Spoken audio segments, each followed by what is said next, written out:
Welcome and thanks for tuning in to Maximum RF. I receive many ham radio related questions via my website at w6aer.com regularly. One recurring one is about obtaining a ham radio license. I get this question about twice a month on average. Many are confused by the process, and I can relate. So was I when I first got started. Are you looking to get licensed? Don't know where to start? Need study materials? You're in the right place. Let's get started. My name is Lucas Ford, ham radio call sign W6AR. This video is mainly for those looking to obtain a license in the US, but much of this process is very similar to other countries as well. This video might also be a good refresher for those looking to get relicensed or even upgrade.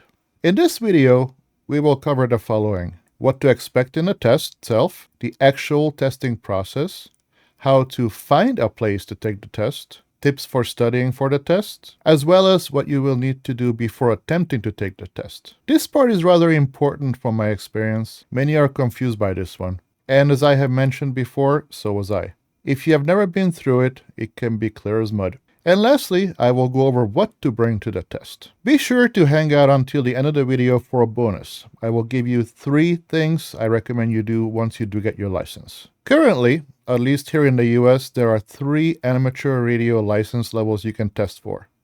There are other radio license types out there, but we are talking only about amateur radio, sometimes referred to as ham radio only today. These are the same thing. Some people prefer one over the other. They are both correct. The technician license was designed as an entry-level license, and frankly, this is enough for most hams to do what they are interested in doing. This may be as simple as getting on 2-meter VHF to use a local repeater or play around with amateur television, but you can do a lot more even with this entry-level license. For example, did you know that you can talk to the International Space Station and astronauts or use ham radio satellites? I do this all the time, and it's not as difficult or as expensive as it sounds. I will go over these topics in an upcoming video. The technician license is the first license one usually gets, though there are those who jump directly into general or even extra. More on this later.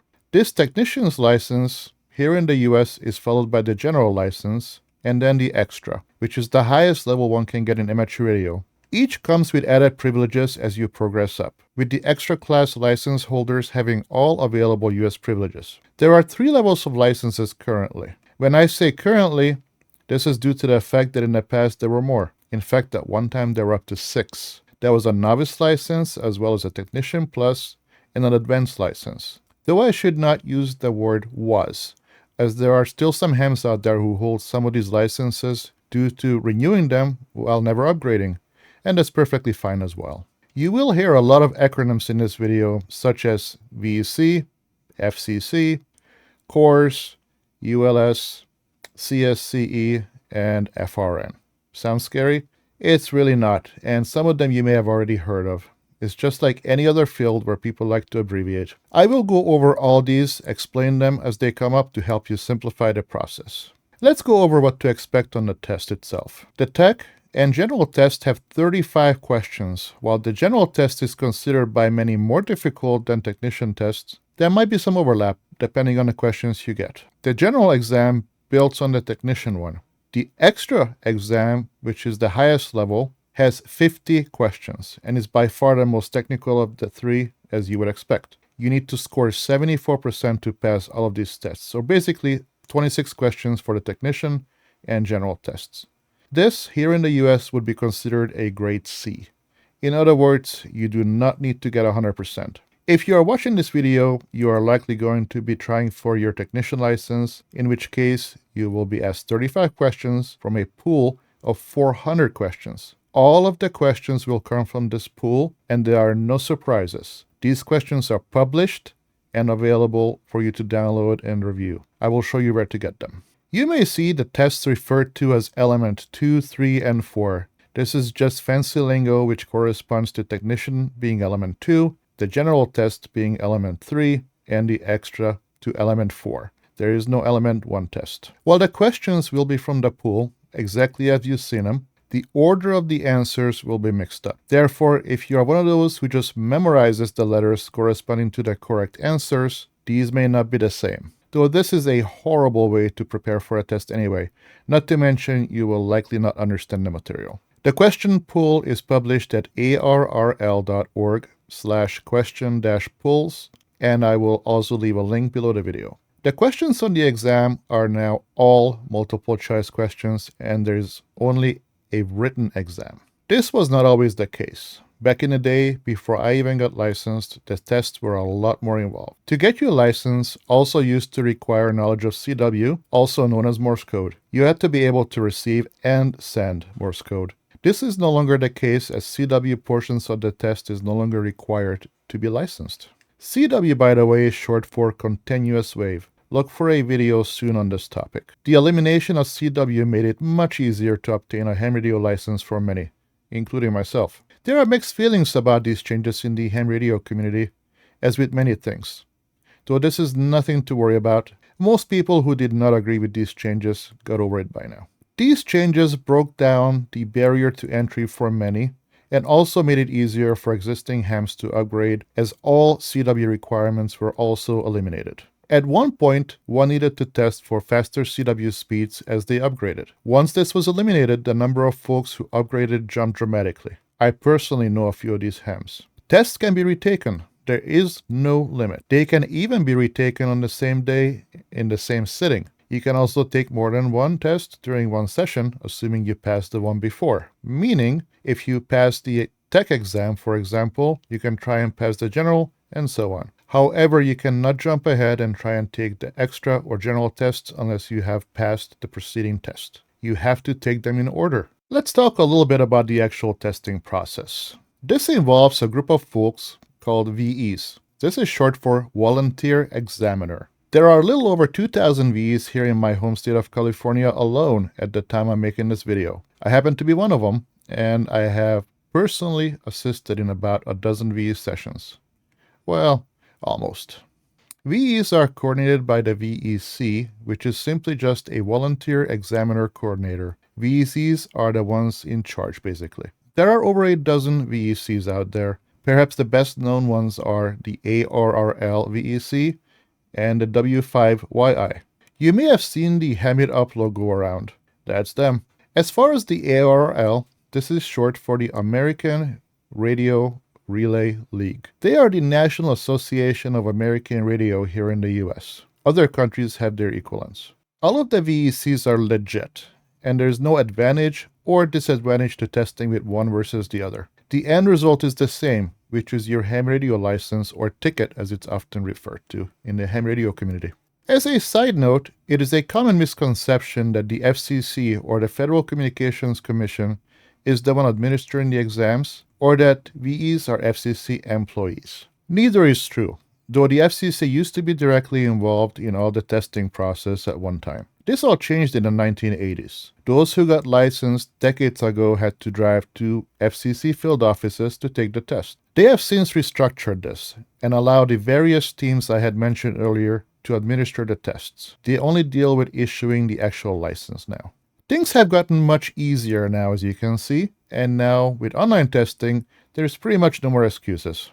The taking of the test, as well as the grading of the test, needs to be witnessed by 3 volunteer examiners. These question pools get changed, or rather slightly updated, every 4 years. So make sure you study from the most current question pool. Usually these are indicated with a date range. The question pool is broken into multiple, what they call, elements. You will have selected questions from each of these elements. These elements for the technical license generally include rules and regulations, operating procedures, amateur radio theory, and basic electronics. Nothing overly complicated though. The level of math skills required are also rather basic. There's also a section on safety which needs to be taken very seriously. Now you're likely wondering, how do I find these testing sites? There's an option to take the test online, though this is fairly recent development. It involves the use of video conferencing software. One good place to start is with Exam Tools by Signal Stuff. You can find out more at hamstudy.org. Another place to find an exam is this link, and you likely will find the most complete and accurate list of this one. I will post it below as well. As far as online or in person, both methods will give you the results quickly after you take the test. There might be a few minutes backlog during an in-person test, as 3Vs need to manually check the results and they can only check one at a time. Regardless, you will know whether you passed before you leave. They will not leave you hanging, don't worry.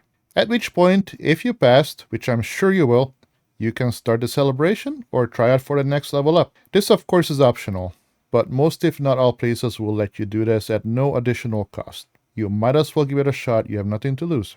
Taking the test online will expedite the processing speed, but neither method is horribly slow. So now that you know what is involved, the next question is, how do you study for this test?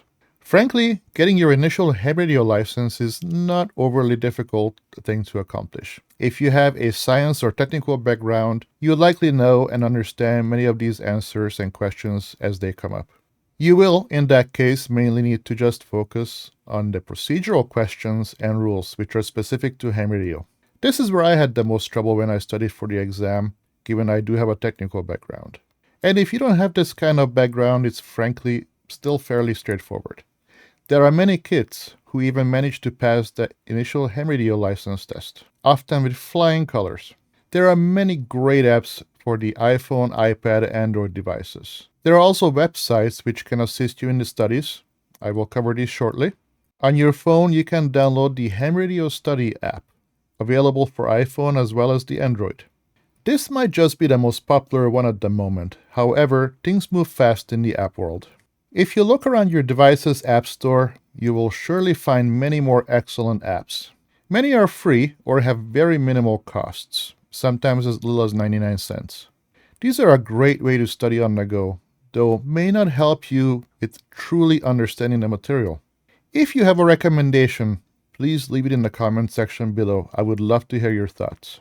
If you are like me and prefer a physical book, there are some great options.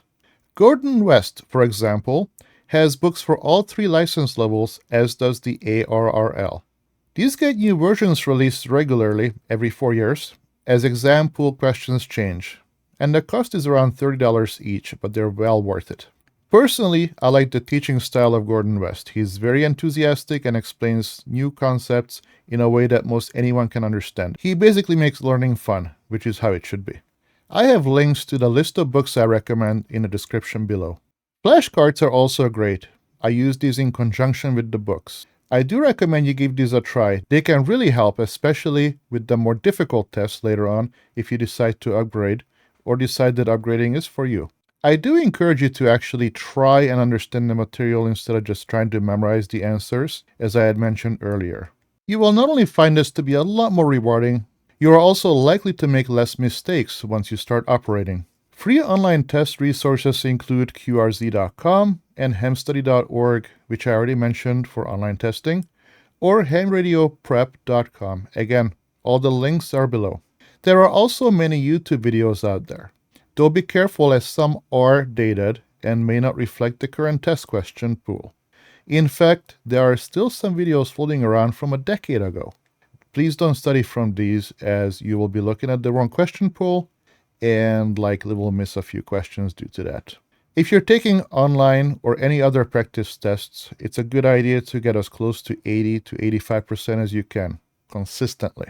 Once you do, you might just be ready to take the real test. Ideally, you want to shoot for a little higher, but I understand if you are anxious to get started. I personally was shooting for 100, and I got up to a good 90-95% before I dared to go take the test. It did pay off. I passed on my first try. I feel it is important to set a goal and set a date and try and stick to it. Usually a month or 2 is enough time for most folks to prepare if you're able to set aside about 15 to 20 minutes of time to study each day, with an average of no more than 2 hours per day. I would even argue no more than an hour per day for maximum retention. I do recommend taking breaks and studying 15 to 20 minute blocks, as you will retain more information better. It's just how memory works. There are folks who have managed to read through the materials, took the tests, and passed the first time around. We're all different, and I'm certainly not one of those. There are a few things you need to do beforehand, and a few things you will need to make sure you are bringing to the exam. To begin with, money to pay for the exam. This is for the exam fee, not for the license fee. I will explain that later. These are very different. The amount varies from place to place. so try and find out in advance. Usually the website will tell you when you locate a test session. Try to bring exact change, as when I was doing VE testing, we always ran into issues. I often had to make change from my own wallet. Try to make life a little easier for the volunteers. Generally, the fee is around $10 to $15, but likely closer to $15 in person due to material costs. Us VEs do this for free. We do not get paid, hence the volunteer examiner. When testing in person, generally there's a lot of setup involved and at least a half a day of commitment from the people who are kind enough to give their time. Online tests are significantly less involved and the process is faster in many ways. Some may have procedures in place for different payment methods, but usually, in person at least, cash is king. Around here in the San Francisco Bay Area, when testing in person, this is definitely the case. When testing online, it is likely there will be an option to do electronic payment. There might be exceptions to this though, so be sure to check. You will also need to bring a photo ID, such as a driver's license, state ID, or passport. These will need to be presented and will be checked. After all, we need to make sure you are who you say you are and you're not taking a test for someone else. You will also need to fill out your FCC 605 form. This is something that's required for the ULS. And again, I linked it below for your convenience. ULS, by the way, stands for Universal Licensing System. Some testing sites will provide these forms for you, some do not. Online sites will have you do this electronically. If in person, I recommend you have this form filled out beforehand.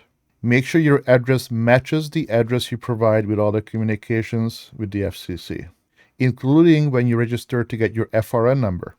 Speaking of which, you will need an FRN number. This is where many get lost. So was I initially. I had no idea what an FRN was, and I had to figure it out all by myself. The FRN is basically an FCC registration number, or ID if you will. It stands for FCC registration number. I guess FCCRN would be a little too long. You will need to do this for any kind of radio license. If you already have an FCC commercial license or a GMRS license, you'll likely already have this taken care of. If not, this is how you go about it.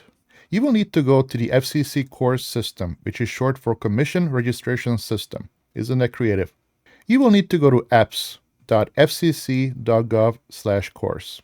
That's where you'll find the information. You will need to register your Social Security number with them, so if you do not have a Social Security number for some odd reason, start with that first. That could take a while. If you don't recall your FRN, you can search for it on their website as well.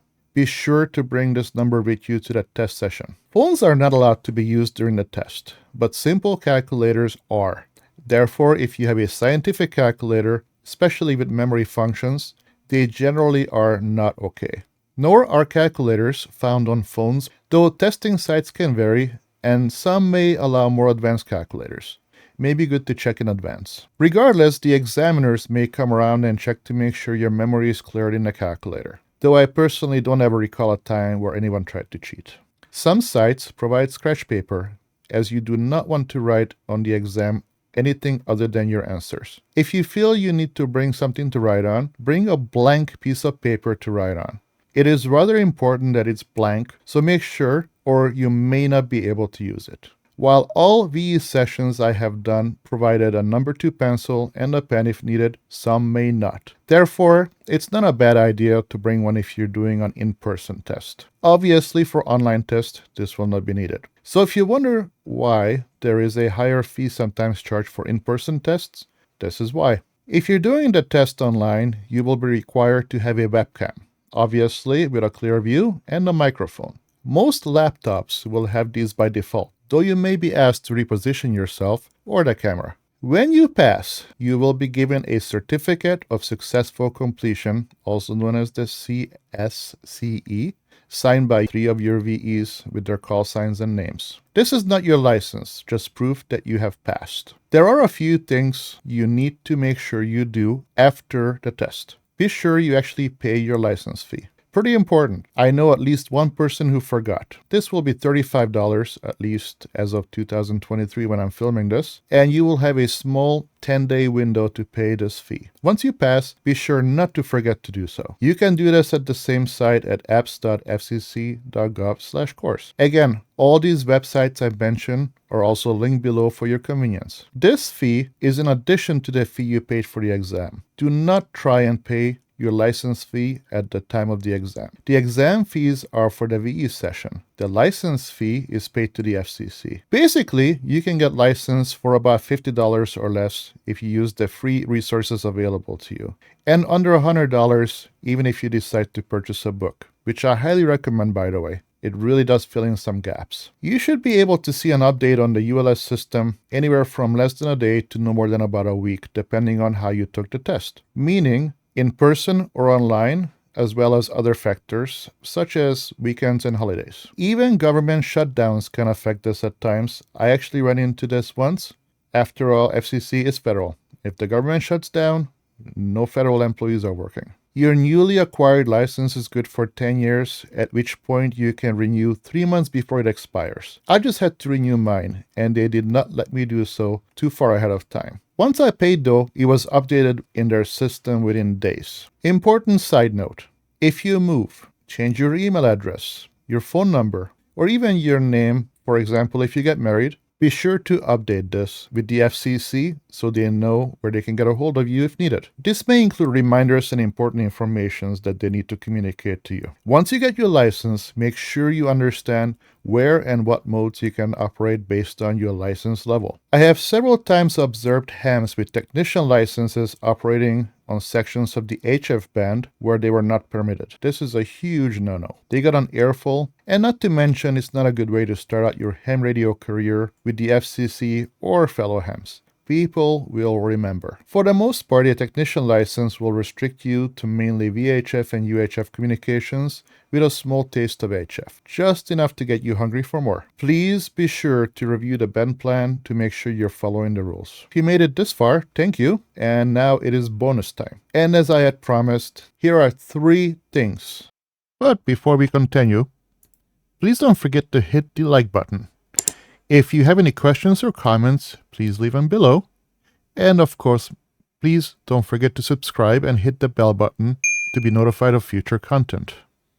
These are optional, but I think you'll thank me later. 1 is to join the ARRL. Your membership benefits not just you, but also the hobby in many ways. You will get a monthly magazine and many other benefits. This magazine will help you with continuing your ham radio education, as well as keep you current with ongoings and help you connect with the community. I happen to be a life member of the ARRL. The second suggestion I have for you is to create a QRZ.com account. At QRZ, you will not only have access to a ton of information relevant to you, such as news and even an online swap meet, but you can also and should create your own profile page. Here is mine as an example, though yours does not need to be anywhere nearly as complex. You do not need to have any web design skills. QRZ makes it very simple to add photos and edit simple text. You can get as fancy as you want, within reason, or keep it simple. Lastly, join a local club. I am a member of a few local and some not so local clubs. This will help you network, make new friends, and help you get your questions answered as you embark on your journey as a newly minted ham. It will also help you get your questions answered as you get your first station set up. Many clubs are specialized in catering to those with specific ham radio interests, such as DXing or contesting. Look for videos on these topics coming soon. They're rather interesting. Thank you for watching. Don't forget to check out some of the recommended videos on your screen to learn even more. Happy studying and good luck. I know you'll do just fine. And as we say in the ham radio world, 7-3 and good DX. Until the next video, this is Lucas, W6AER. Thank you for watching.